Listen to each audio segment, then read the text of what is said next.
Welcome to the Lock Shop with Nielsen and Hustler, powered by Coolbet Canada.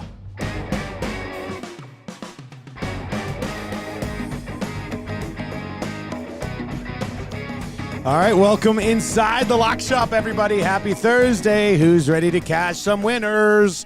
I know we are, so let's do that. Oh, hang on. That's me. Do I got that? There we go. I got it. Oh, luckily it wasn't connected there. All right, Tuss, what's up, dude? How you doing, man? Oh, busy morning. Was just down at the rink getting ready for this Knights Jets game tonight. Had a chance to catch up with my old pal Gary Lawless, which was Lawless in the house, eh?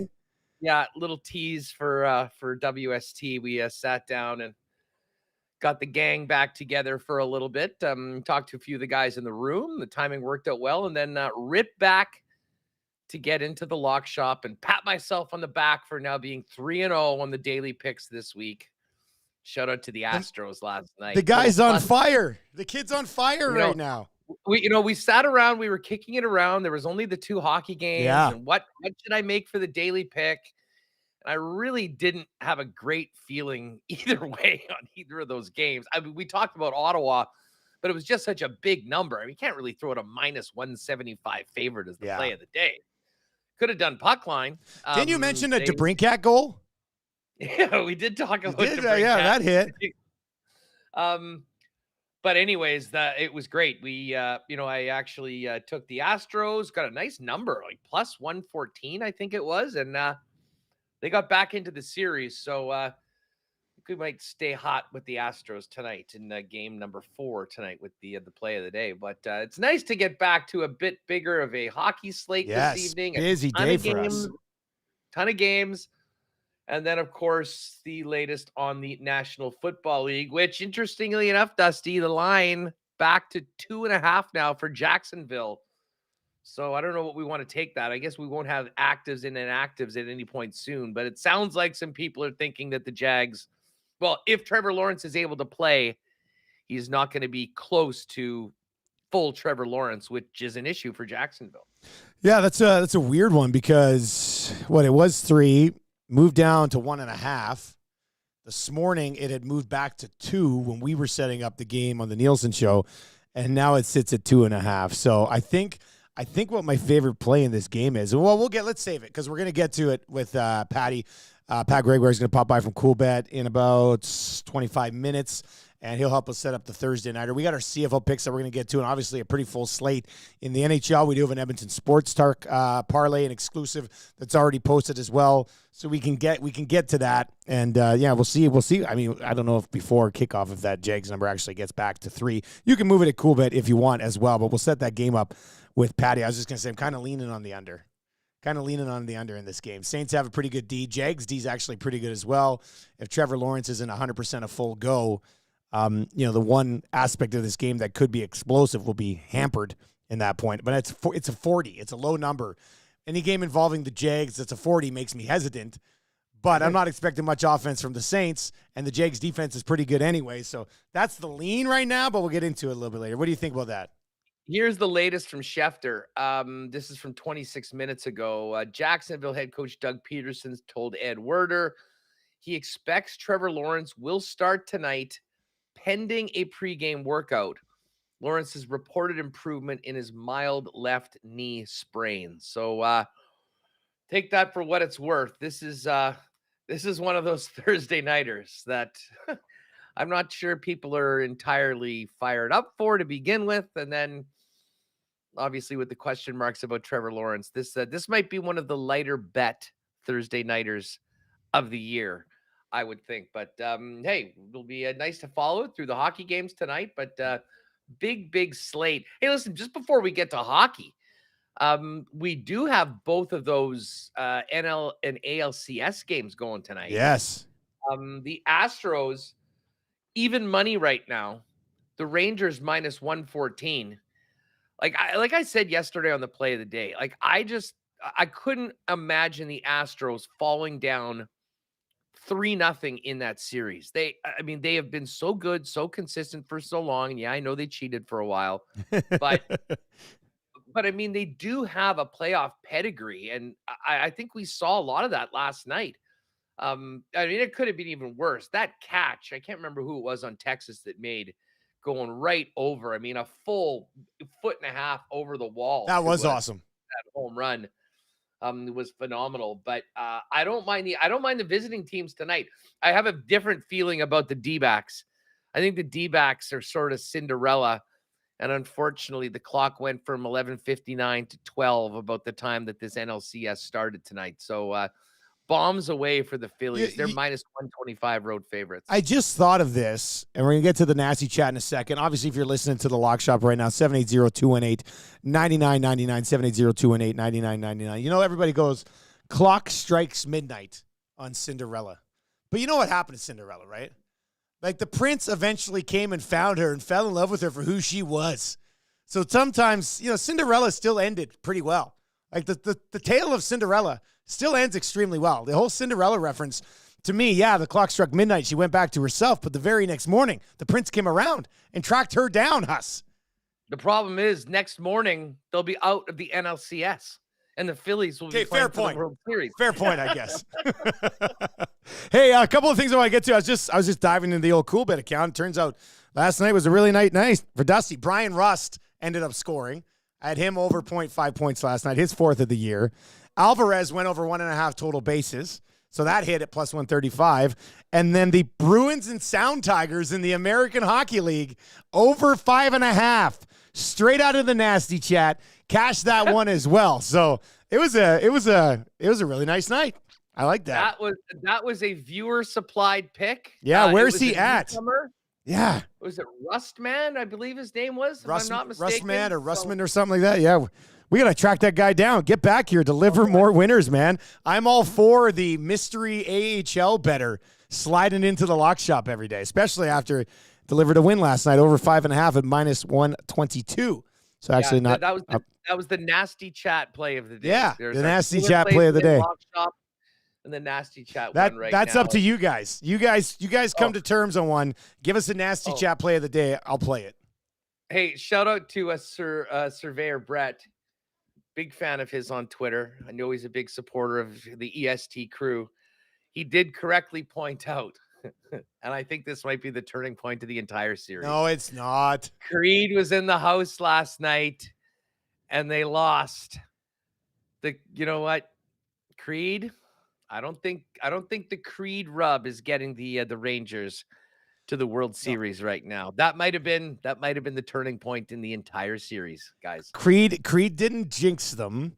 They were just so nervous to perform in front of one of the most legendary rock bands of our generation that they got nervous, right? So to me, you know, now that they've done that, there's an easy bounce back here. The series is not turning. Rangers are still going to get the job done. It's funny you say that. You know, teams with the championship pedigree, winners like the Chiefs, they have the biggest star in the world show up, and they win, and they dominate their opponents. But they're playing a bunch of nobodies. Come on. Rangers, pretenders right Let's now. see what happens against the Chargers this week, right? We'll see. Well, the Chargers, I heard a great term. I was listening to Mayo and Pizzola and the guys and Cam Stewart do their pod earlier this week, and I did not realize there is a term for this scheduling snafu that the Chargers have, and it is the Widowmaker position, where you play on Monday and then play on Sunday against a team that played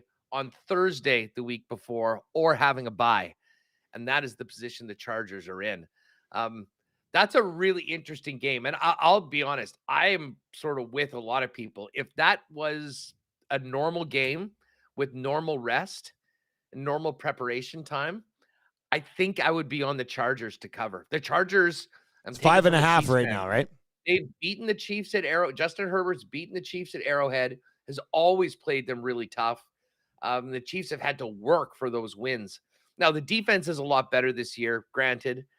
But man, I mean, as Pizzola mentioned, the Chiefs coaching staff is elite. The Chargers coaching staff is far from it. And you give Andy Reid an extra 3 days to get ready for a game against a coaching staff like that. Like, it is a massive, massive difference. So kind of feeling better about the Chiefs because the Charger game does make me nervous pretty much each and every week. Okay, so let's dive into the National Hockey League. Then we'll hit CFL, and that'll be our transition into football. And then Patty will join us in about 20 minutes. This is our largest slate of the season, isn't it? There's like a dozen games tonight. Ew, it's big. It's definitely big. Has there been the second night of the season? Maybe. I don't know. I don't think we had 12 dropped on us. Maybe Saturday. Right. Maybe Saturday, but nice options if you want to slam a DraftKings lineup.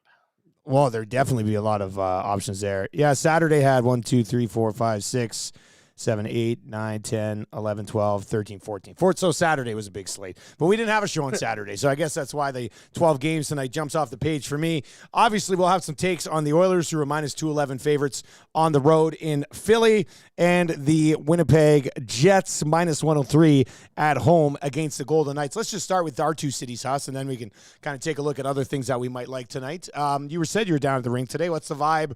What's the vibe around the Jets coming off that loss over the weekend? Well, you know what? It was interesting. We had a chance to talk to Mason Appleton, who, by the way, if you're looking for a player, speaking of something like DraftKings or a guy that maybe is playing above where he normally is, that's the guy. Gabriel Velarde, thank God, is not out for the season. That injury looked like it was really ugly and could what be they say, very, 4 to very 6? serious. 4 to 6? 4 to 6 weeks, they've said. He's got a sprained knee, no surgery, but he'll be off the ice for a while. But Mason Appleton, and I'll be honest, it's a little surprising. He's probably not the guy that I would have put up there. But to start the game, he's going to be playing along with Kyle Connor and Mark Scheifele on the Jets' top line. So he's going to be getting a ton more ice time, getting a ton more opportunity to score. So if you're looking at player points, I'm just going to see where Appleton is not normally a guy that even, to be honest, gets listed. Maybe we have to see if Patty and the guys can throw him on.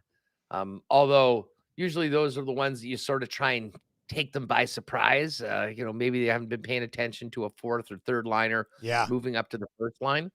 The other interesting note is that Vladimir Metsnikov is going to be playing in the middle. Cole Perfetti's moving to the wing, and Nikolai Ehlers will be on that wing as well. Ehlers' shots on goal is at 3.5. And I was just thinking about this before we came on. Ehlers has had a really slow start. But part of it is that he missed all of training camp. And Ehlers missed all of this series against Vegas as well, with the exception of that last game. He had a few chances last game. He just didn't look like himself. I mean, had one in the slot and put it over, not over the net, over the glass. Partly because I think he still uses a Tyler Myers' old stick, which for a guy that is nowhere close to as tall as Tyler Myers kind of hampers maybe some of the agility level, but that is how he rips it. But I have a feeling, especially with Nemetsnikov coming back into the lineup, that Ehlers is going to be shooting early and often in this game. I thought it might be plus 2.5, although it would have been a much lower number, but the 3.5, I don't mind for Ehlers' shots on goal tonight. Scheifele's shots on goal, funny enough, is 2.5. Kyle Connor 3.5, and that's a minus 111.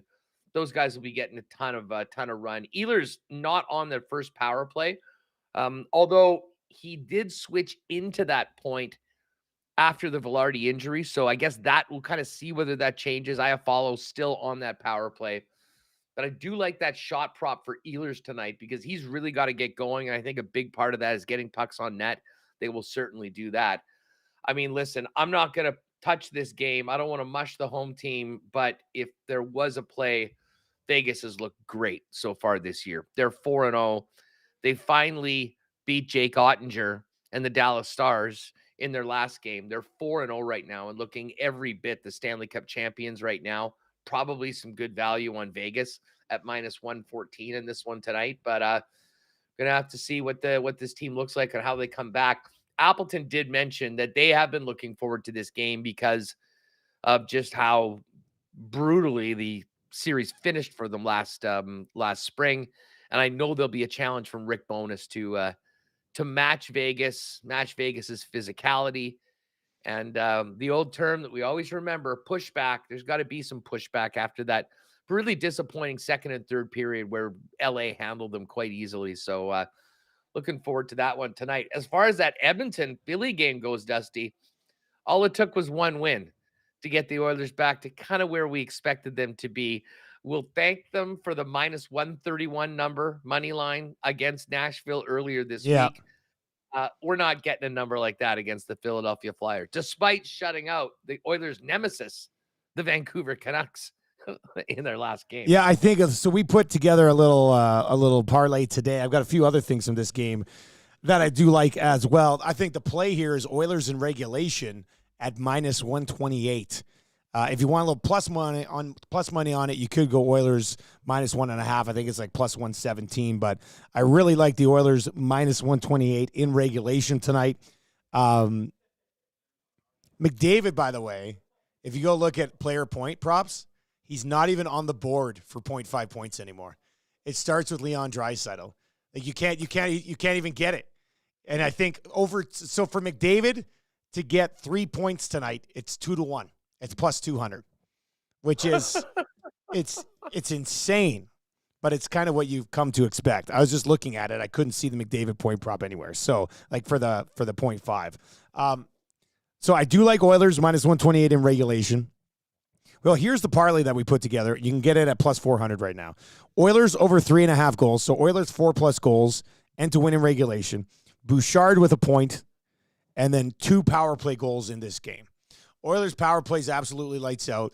Plus, their penalty kill has not been great so far this season. So I do really like that over 1.5 power play goals. It's never really a bad play the entire season on Oilers games just because their power play is so bloody ridiculous. Like, it hasn't even looked good yet. I think it's at like 27% or something. And then there's Who is the Oilers power play quickly? Who is, I mean, it's Dry? Well, they basically McDavid, only have one of them, right? They stay out the entire time. It's McDavid, Draisaitl, and Nuge are the 3 key cogs in it. It's Bouchard on the blue line, and Hyman is the net front guy. Okay. And then that makes sense. I'm just in key spots. If they have to leave the 3 out there, Nuge, McDavid, Draisaitl will stay.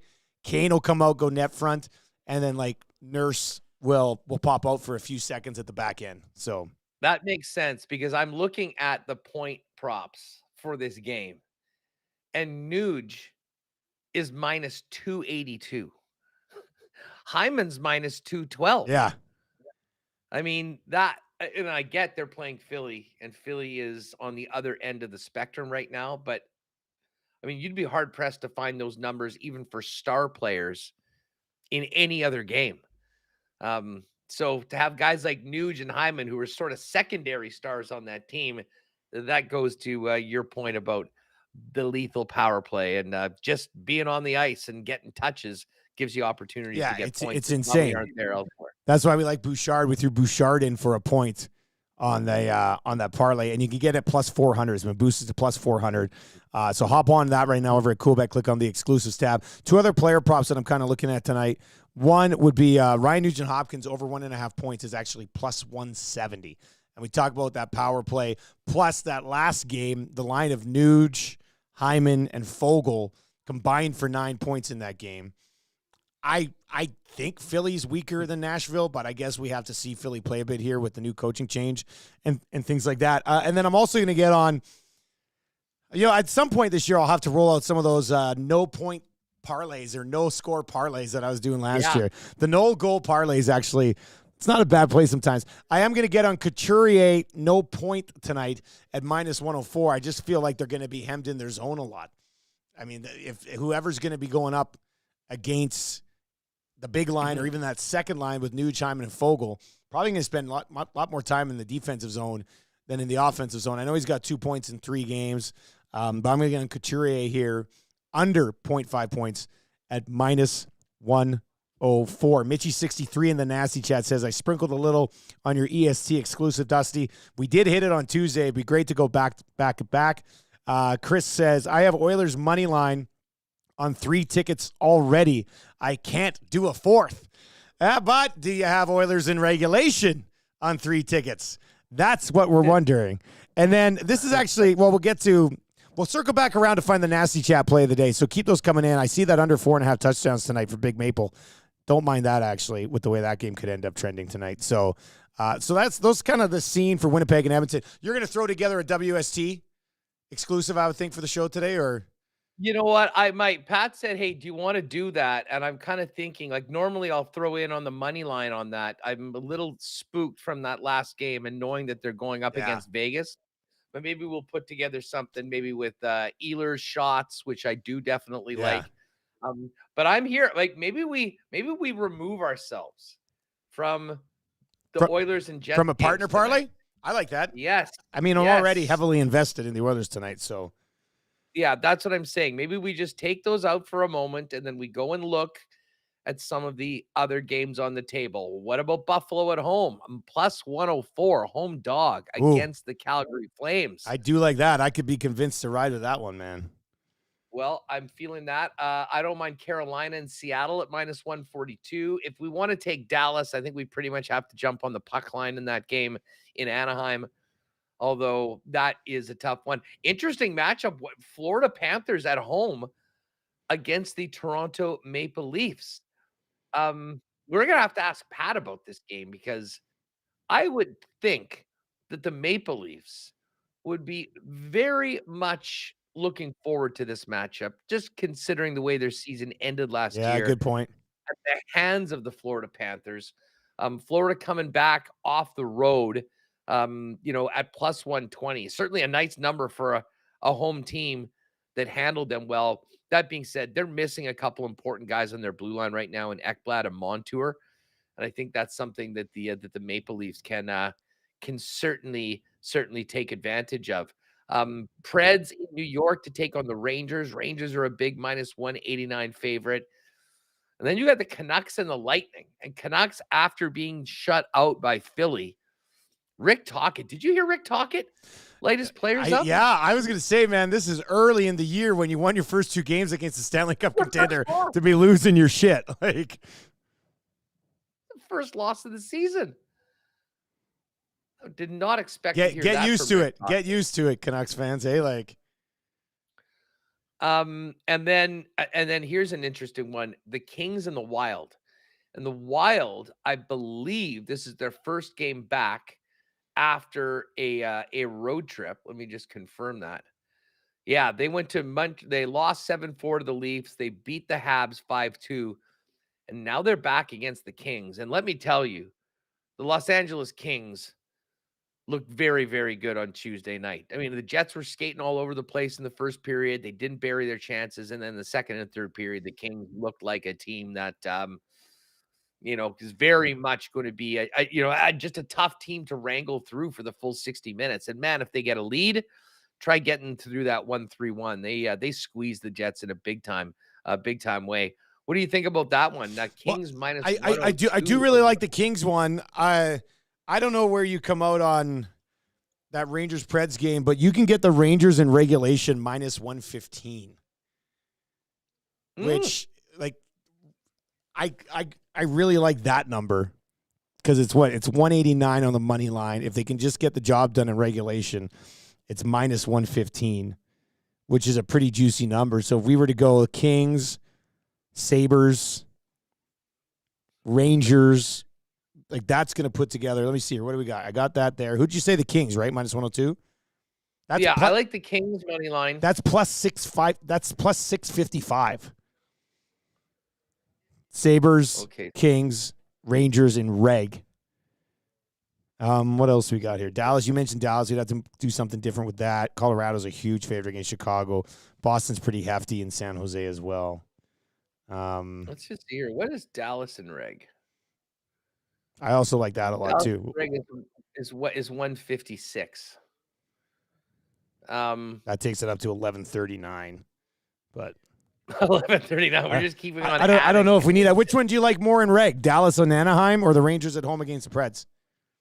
Probably the Rangers, just because of the number. I mean, I think they're probably relatively similar. Rangers are playing at home. Like, just looking at the Rangers so far this season, they had a great win in Buffalo, 5-1.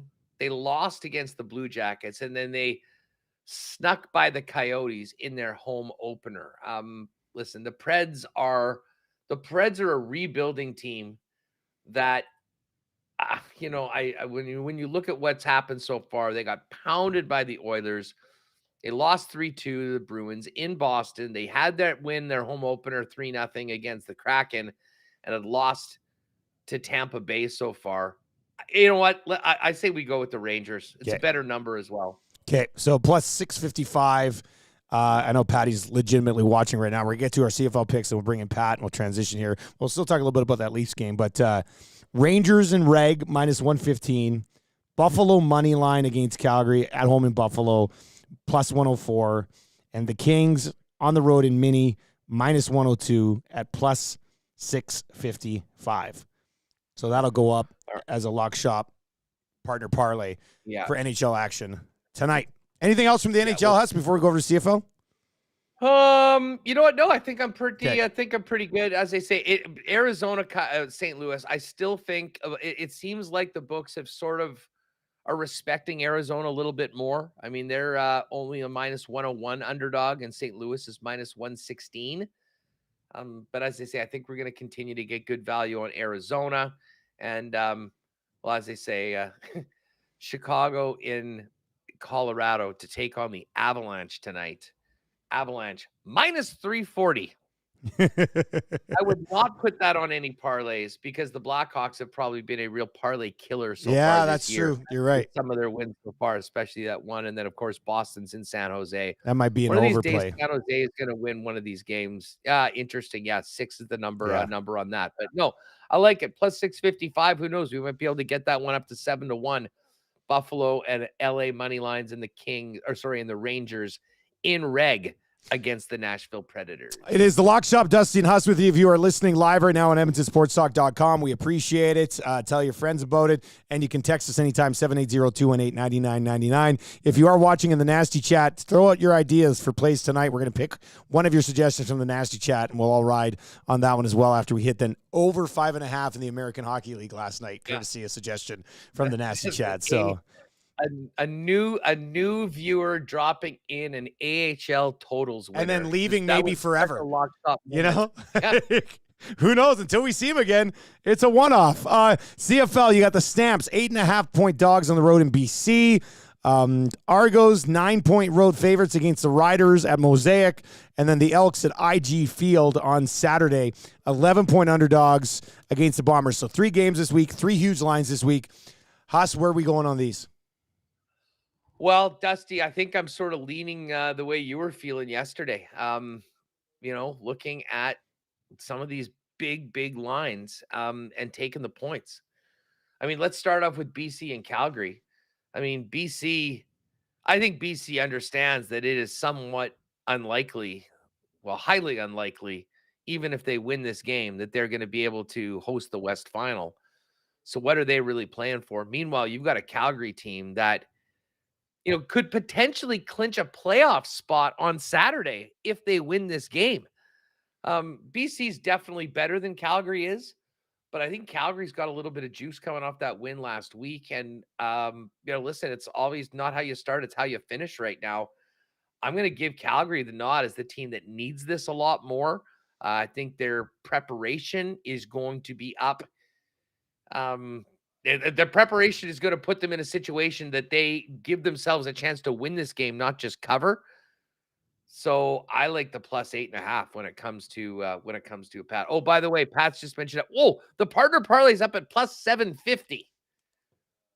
That's a great number. We need to get on that. Wasn't it plus 655? And it's all, man, we just finished that. We just finished doing that.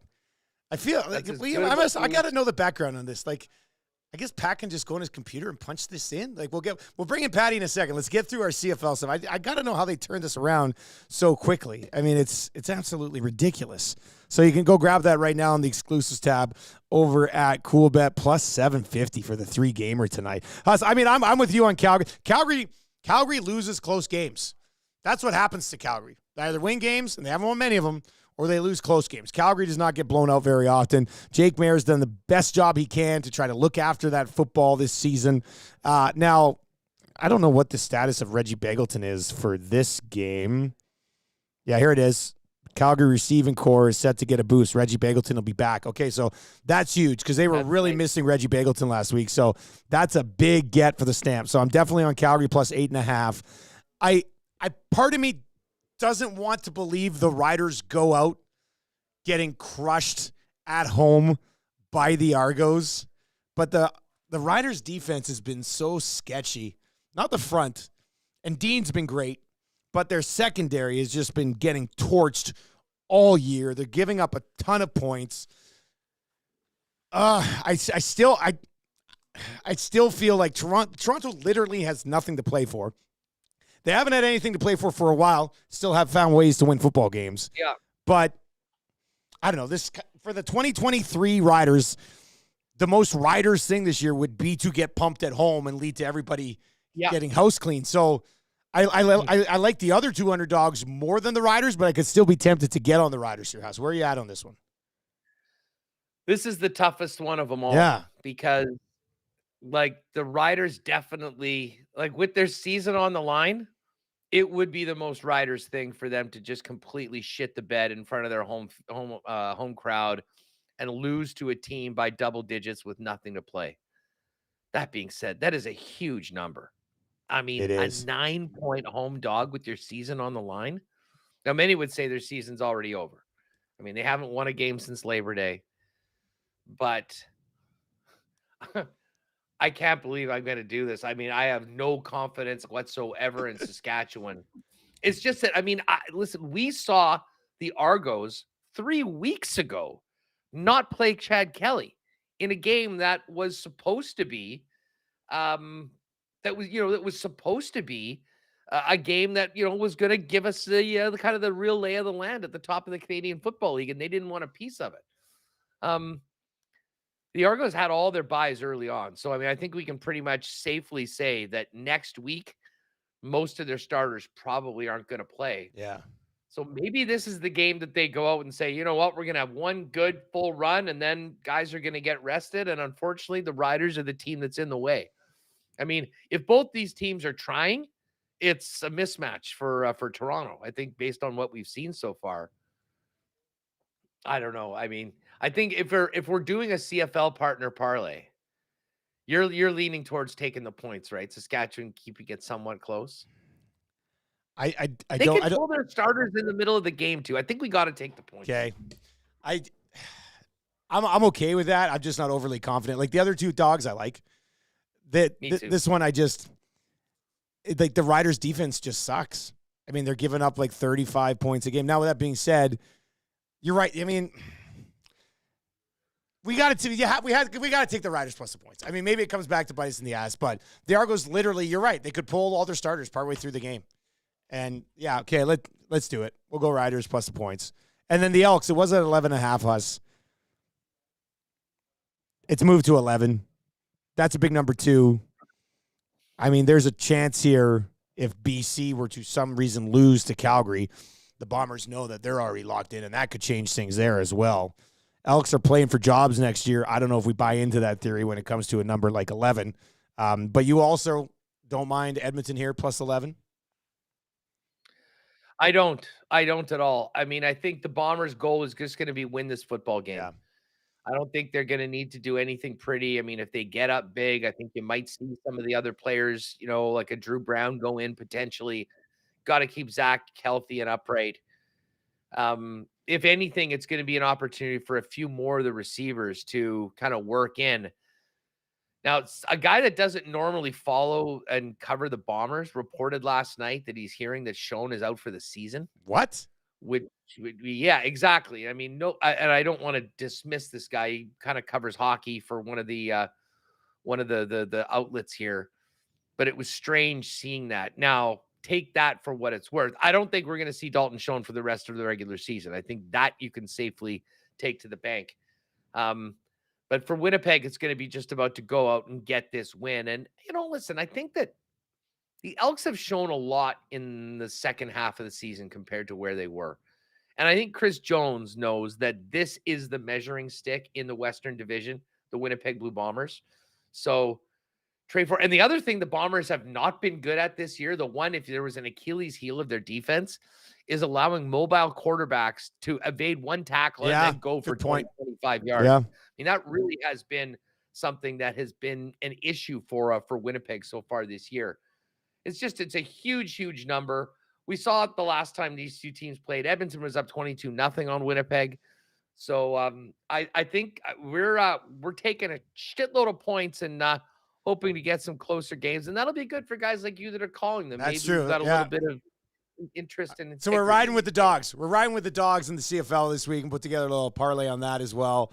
If anybody screws us, we think it might end up being the Riders, but we'll see. We'll take the dogs in all three of those games as well. I like this in the nasty chat from Vetchkin the Great.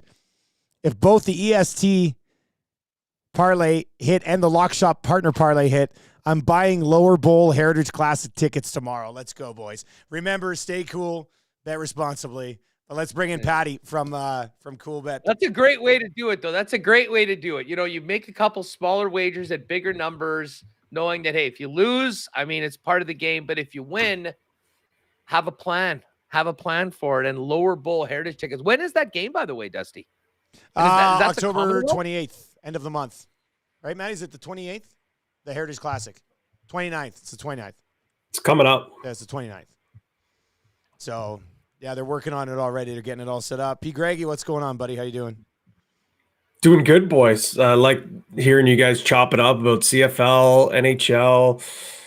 You guys said, like, yeah, you know what? This Thursday nighter really isn't all that enticing. It's true. We still find value somewhere. Really exactly. There's a few bets that I still really like. Dude, you got to just take how does the Lock Shop partner parlay get up so quickly? Okay, like so, I have to know, like, what's the process like here? Like, how many people approve this thing? Like, we've got a team. There's a few ways. Exactly. Okay. We've got a team. And just so happens some days when a certain player, the Ev Dog, is on duty. He is a fan of I heard he's Edmonton based, eh? He's an Edmonton boy through and through. Yeah. Really? He plays ball hockey. Of the program. Yeah. Yes. I've heard all about Quite him. the ball hockey player. Yes, the legend of the Ev Dog himself. So he was. Is he Mr. Lean? He is not Mr. Lean. Is he Mr. Lean? Surprise! I can assure you he's not Mr. Lean. Yeah. But some days if he's on duty and watching the show, Jake or myself will send him a message, and before we even hit send, it's online. So that's what happened there. But other times, for example, like Hus, you guys were talking about Mason Appleton going to be playing on that first line. We didn't have props up there. I hit up our NHL odds makers. They're up now.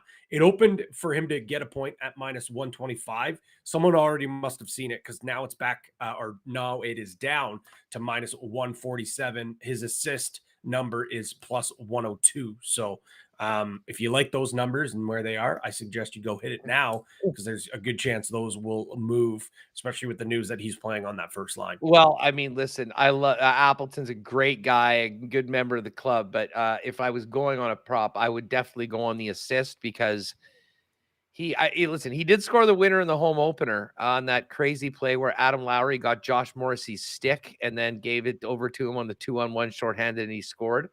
He's had a lot of chances, and the finish hasn't quite been there.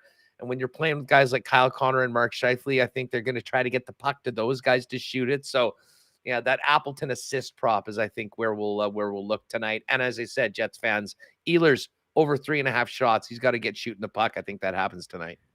While we're staying on hockey, I said it in the chat yesterday. I don't think you guys saw it, but I talked about it earlier when the season started. The Red Wings are going to be a team. I don't know if they make the playoffs, but they are going to be pesky, and they're going to be a team that I'm going to do a lot of wagering on, covering puck lines. They are undefeated against the spread, 4-0 so far this season, and they've won outright as a dog already twice. So shout out to the Michigan men. Shout out to DeBrincat, who scored a big goal. Larkin has been cashing in on some point props for me as well. They are a division rival, but I will say this. They've been pretty kind to me early on in the NHL season. We'll see how long they end up, getting some of those really digestible numbers as a +1.5 dog.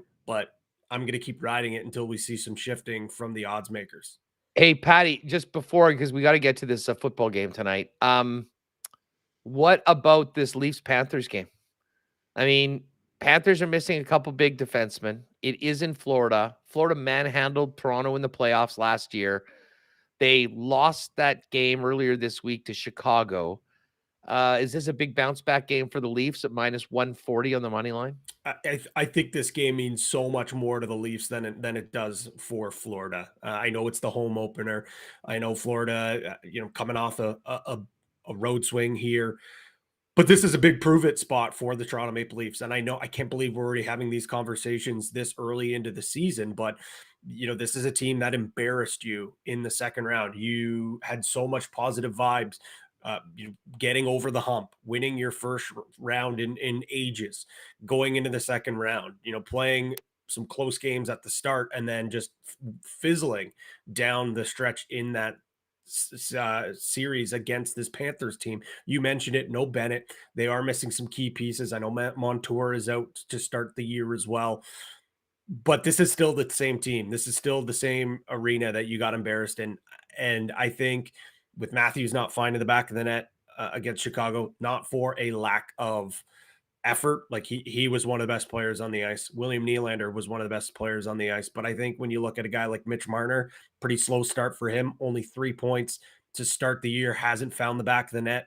Guys that you even look at like a Max Domi, I know he's a third liner on this team, but pretty underwhelming start for him. Some of those new faces to prove that this is a different team. I think this is a big, big spot here for the Toronto Maple Leafs. All right, let's get in. By the way, in the chat, I do see Northside Sandwich says, guys, I love all the major market talk, but where is the AHL guy at? People are waiting for AHL guy to slide in here. Like that was insane. Like he might be a shooting star. I'm trying to think, like, did he even exist? Or did we just come up with this figment of our imagination of a guy dropping into the chat, giving us an AHL total winner, and then never coming back? Well, the best part is that he started off going, hey, is this a betting show? Is this daily? And we're like, yeah. He goes, great to know. Well, while we're at it, here, over 5.5 in this Bridgeport Sound Tigers game in the American League, which came in. God, where is this guy? Our lock shop. He's our lock shop guardian angel. Yeah, the lock shop guardian angel. I love that. That's good. All right, so like you said, Patty, this game, who knows how it's going to play out here with Trevor Lawrence on the knee brace at practice this week. He might be able to get through the game. Are you just staying away from sides again? Are we looking at props again, or where you're at on this 2.5 right now? I really don't like either side, to be quite honest. The Saints are a team that play really well at home.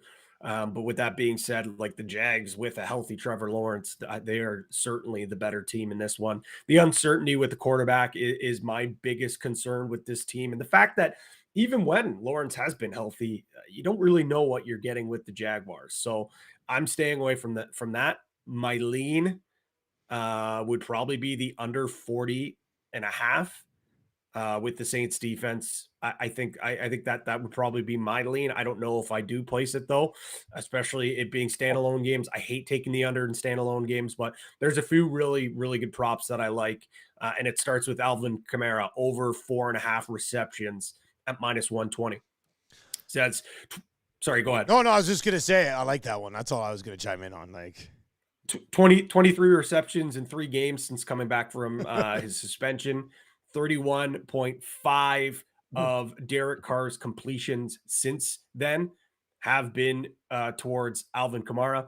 Jacksonville, though, on the other side, they've given up the 3rd most catches in the NFL this season to running backs, and they were the 2nd worst last year. So it's not like it's just a small sample size. They've given up 5 receptions to running backs already 3 times, including twice against the Colts in one game where Taylor and Moss both had 5 plus catches. That was last week.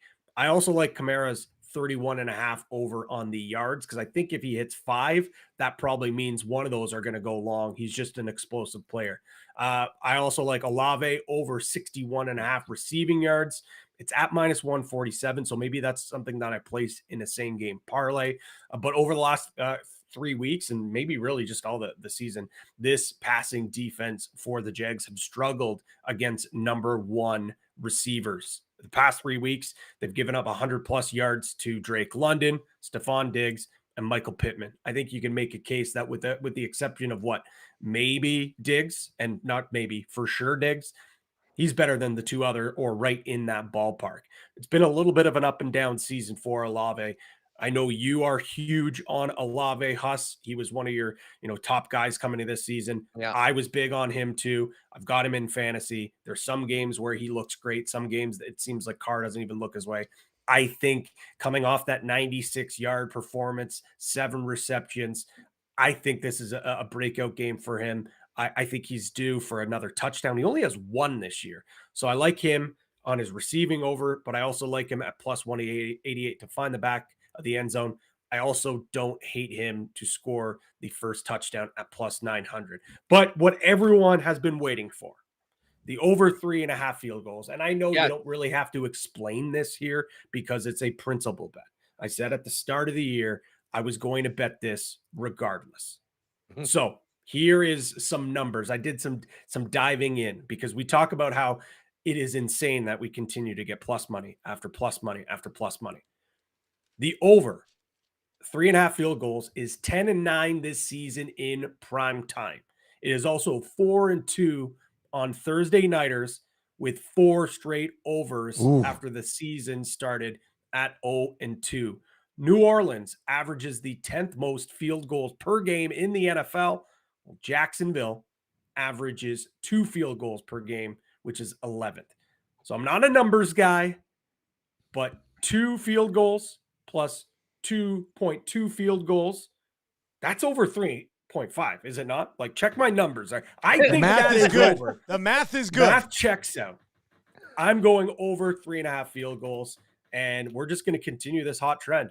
And even if the trend was going the other way, it doesn't matter. This is the best bet possibly in sports right now. And it's on a great run, and we're going to keep riding it. Okay, listen, before I got to run here, boys, I'm with you. I've already bet the field goals. This reminds me of that Monday nighter that we had where we had the super field goal prop over 6.5. I wouldn't be surprised if you also threw down over 4.5. I think I might jump on that for this game because I do think it. I'm taking the Saints. I think they come up big at home. This is only their what they've had. This is they've played 4 of their first 6 games on the road.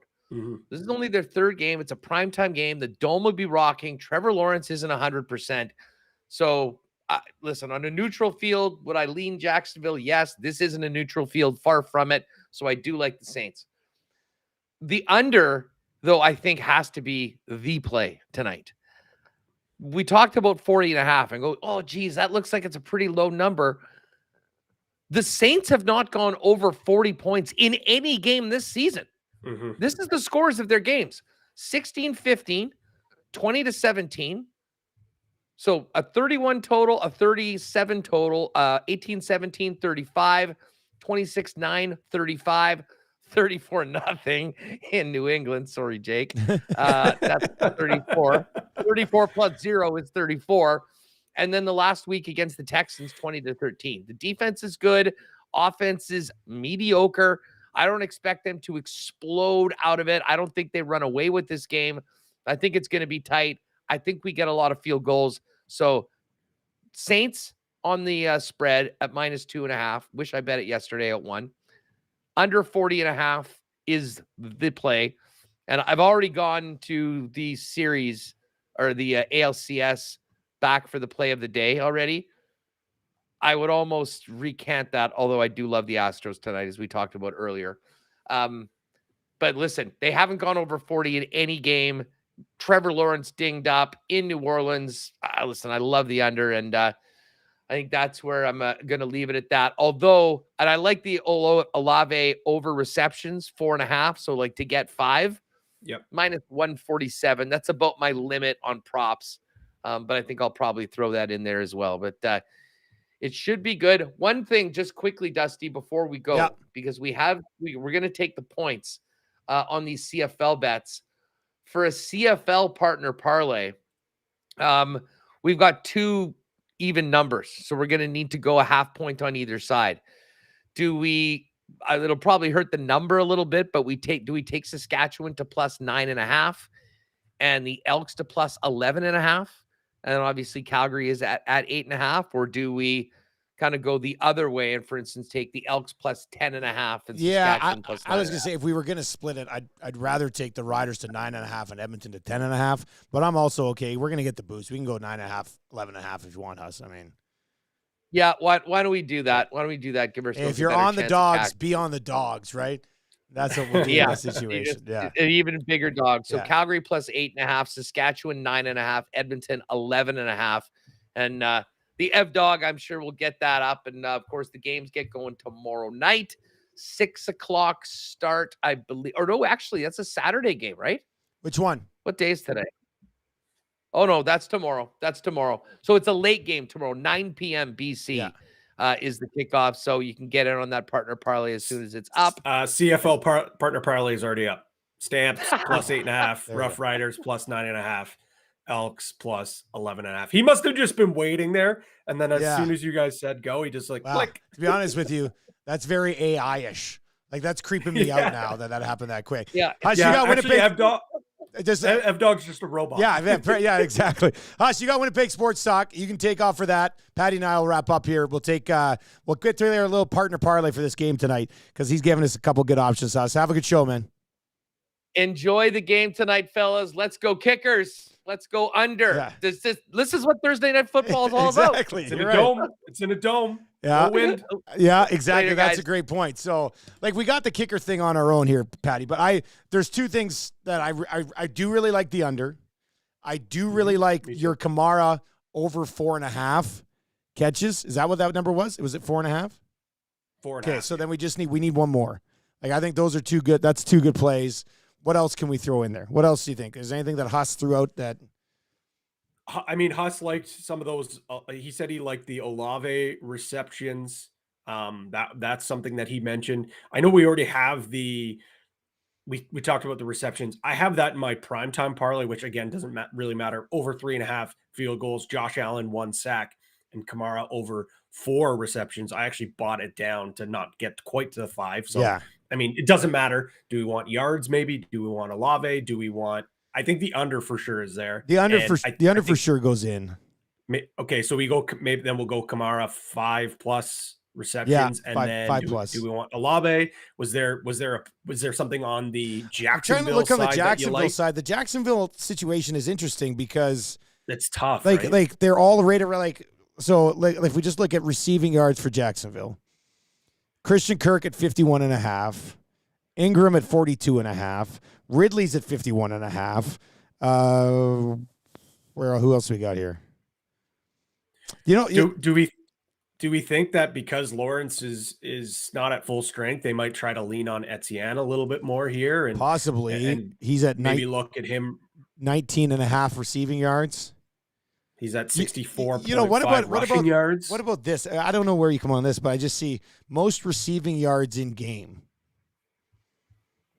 Olave's plus 190. Considering what's going on with Jacksonville, who knows? We've been screwed by injury reports before. Maybe Trevor Lawrence manages to get through it. So that's a little scary. I don't mind if we were to go, if we throw Travis Etienne in there, let's say if we just went over the 19.5. Let me just bring up Etienne's game log here for a sec. I just want to see what the numbers are like for him. He's obviously heavily involved in the offense, maybe even more so tonight, as you mentioned. Receiving yards. Oh, yeah.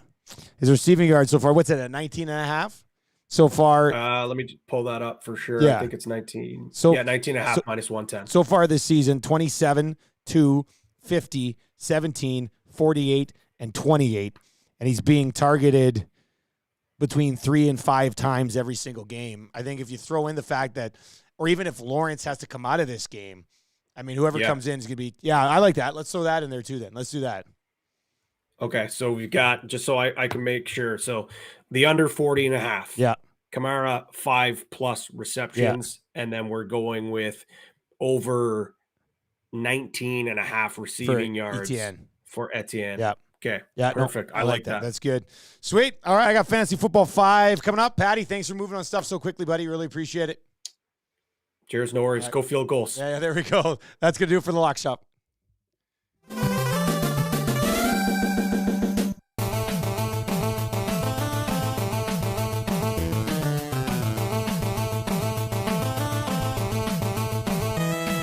All right, welcome to the Fantasy Football 5, where it is trade season in your fantasy football leagues. I am trying to pull the trigger on another one in my 16-man league, and it's just not getting done. I'm trying to pull the trigger on a few. I made a nice trade earlier today. I'll recap that as well. I see Savage the Plumber chiming in on fantasy. If you have any fantasy questions, we'll take a look at your must starts and sits for tonight. Interesting fantasy game, simply because of the status of Trevor Lawrence. I would probably move Trevor Lawrence down to that 10 to 15, 16-ish range. Like, to me, you're still starting him. You're starting them knowing that there's a risk there, though, and it would depend on which other quarterback. So if you have any Trevor Lawrence questions, like would you start Trevor Lawrence or blank, 780-218-9999. And we'll get to a few of those. I just want to see where they're. I'm going to check out Fantasy Pros and see where he sits right now. So he's at 14. I said I'd have him somewhere, 10 to 14. They've got him 14th. They've got Russell Wilson starting ahead of him versus Green Bay. Man, it'd be a tough pill to swallow. If I had Russell Wilson and Trevor Lawrence, I think I'd rather just take the loss with an injured Lawrence in the lineup than have to go to Russell Wilson. But, yeah, Jared Goff, you're starting ahead of Lawrence this week. Guys they have behind him, Kirk Cousins, Baker, Dobbs, Carr tonight. Lawrence is probably in that range where, depending on who your other quarterback is, if you're carrying another quarterback, if you thought about maybe streaming this week, probably still a guy that you're going to start. But 780-218-9999, Fantasy Football 5 only goes for about 5 to 10 minutes, so you got to move quickly on those questions, and we'll try to get to a few of those as well. Here's one.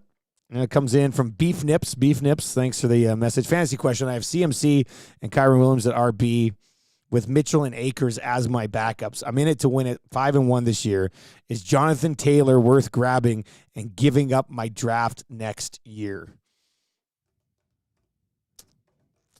And if the CMC injury was significant, like we had Ian Rappaport on this morning, Rap Sheet basically said, it doesn't look like it's going to be, a major long-term injury. I don't know if I'm giving up. I mean, you're probably thinking like a first and a second or whatever. You got Mitchell to cover off CMC if you have to. Kyron Williams banged up right now. I think I'd say not yet. That would be my answer to that question. I am not yet at the point to sacrifice your draft next year for Jonathan Taylor. But I do appreciate the question. Savage the Plumber on the Nasty Chat. Hey, Dusty, I just traded Lamar Jackson and Christian Watson for DJ Moore and Baker Mayfield. I have Purdy, who will now move to my starter. Thoughts on the deal? I think I'd rather start Lamar than Purdy. And obviously, Baker's there as depth. DJ Moore, with what we've seen this season, has been an upgrade on Christian Watson, but with Justin Fields going down, what does that mean for DJ Moore? So, Savage the Plumber, we love you, but I don't know. I think I like the Lamar Jackson, Christian Watson side of that deal. I am curious, who is the other guy's starting quarterback? Like, did he just get, he probably just got Lamar Jackson to be his guy because he was rolling Baker Mayfield, I guess, as his starter.